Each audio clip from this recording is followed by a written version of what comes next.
At ang ating memory verse natin yung 2 Timothy 2:15. Okay, lagi natin hindi ko agad kakalimutan yan. Napaka-importante sa atin, you know how to divide the truth, no? Kasi nakakahiya, sabi niya, do not ashamed, no? From the gospel, kasi pinag-usapan natin doon.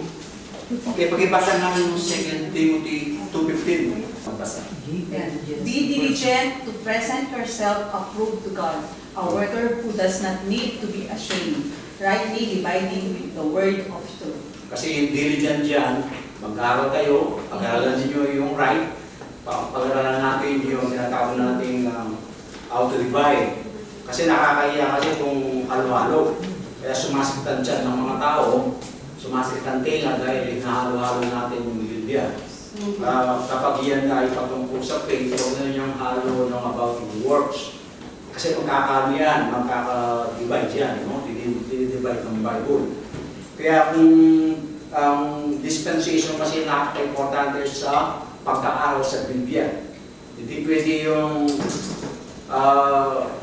maganda, basahin mo lahat ng Biblia. Pagkatapos doon, malalaman mo paano kumilos ang Panginoon sa mga tinatawag natin mga panahon. No? Panahon ni Abraham, panahon ni Adan at saka si Eva, paano kumilos ang Panginoon, hanggang sa flood ng Noah, okay, yung sino mga tinawag niya, hanggang sa law.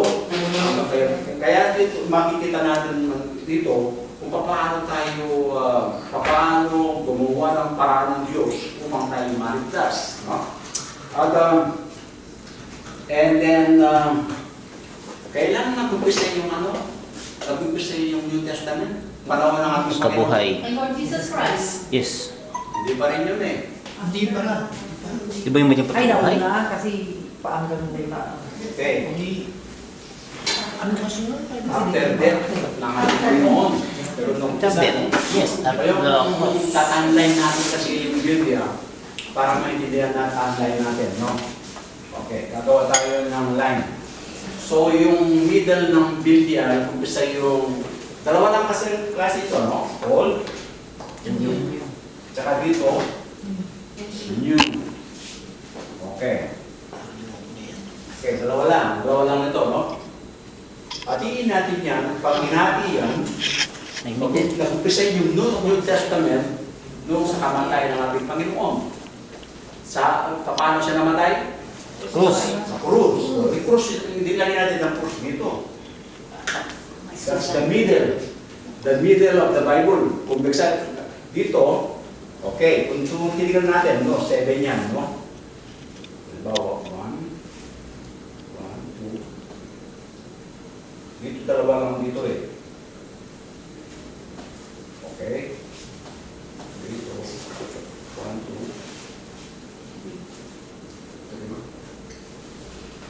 Dito muna. Okay. 1, 2, 3, 4, 5, 6, 7. Okay? Ito yung division ng Biblia. No? From the Old Testament, makikita natin merong 5 dispensation from the innocent hanggang sa law. Okay. Dito yung 1, dito yung 2, 3, 4, 5. Ito yung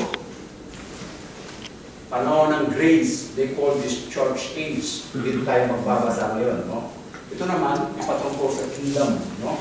Pero bago dumating yan, meron pa kasi intermission eh. Kumbaga sa meron pa kalastas, no? Bago dumating yung millennial kingdom, 7. Meron dito kung mangyayari ng 7 years tribulation. Bago mangyari yung tribulation, magkakaroon mo ng apostasy. Ano ba yung apostasy? Yung rebellions against God, no? Yung apostasy kasi mangyayari, no? Kasi ngayon nangyayari na yung apostasy. Ibig sabihin, kalapit na tayo sa 7 years. Okay, dito yung 7 years tribulation. No? Dito yung mangyayari yan. Dito mangyayari yung 7 years. Yung Great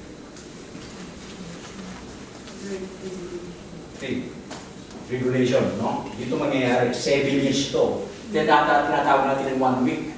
Okay? Ito yung 7 7 days o 7 years. Okay. Ito yung tribulation, dito mangyayari. Sa panahon ng church age natin, bago dumating ang millennial kingdom, okay, ay ito yung makikita, no?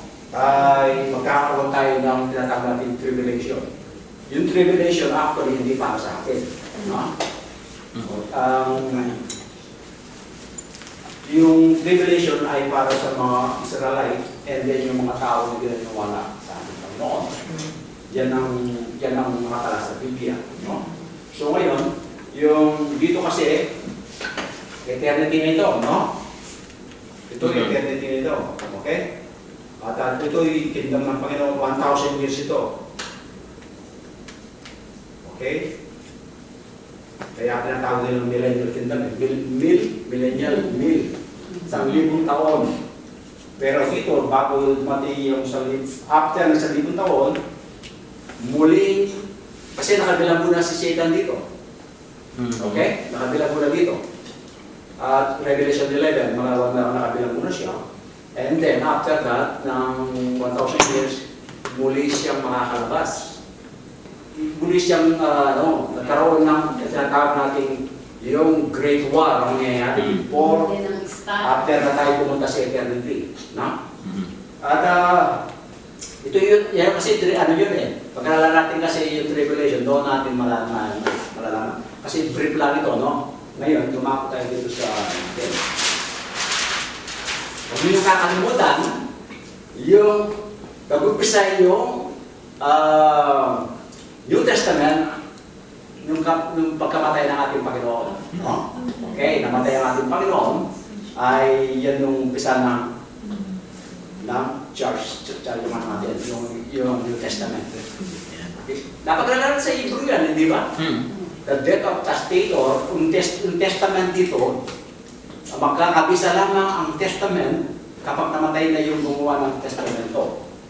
Okay? Habang hindi siya namamatay, dito ay magiging ito'y kapag-ipakinabang. Ibig sabihin, hindi ito matutupad habang hindi siya namamatay. Kaya nung namatay ang ating Panginoon, umpisa na yung New Testament. Amen? Okay? Pag nating, bakit baka may tanong nyo, si Matthew, Mark, at saka si Luke, at saka si John, bakit sila, tinatawag natin, pre-New Testament sila. Bakit? Kasi nabuhay sila from the Old Testament at nabuhay sila hanggang kamatayan ng ating Panginoon. Okay? Kaya i-consider natin ng mga apat na ito, yung four gospel, ito ay nabuhay sila nung panahon ng ating Panginoon, pero sila ay under the law pa rin sila. Dahil sila ay nag-aayon noon, nagkakaroon sila ng tinatawag natin yung law of Moses, sinusunod nila ng panahon. Kasi nung tinawag sila ng Panginoon, doon lang naiba ang kanilang paniniwala. Amen? Okay. Amen. Kasi yung mga disciple ng Panginoon, kasi iniwan na nila yung Old Testament. Yung sabihin ng Old Testament na sinasabi natin dito, yung about the law.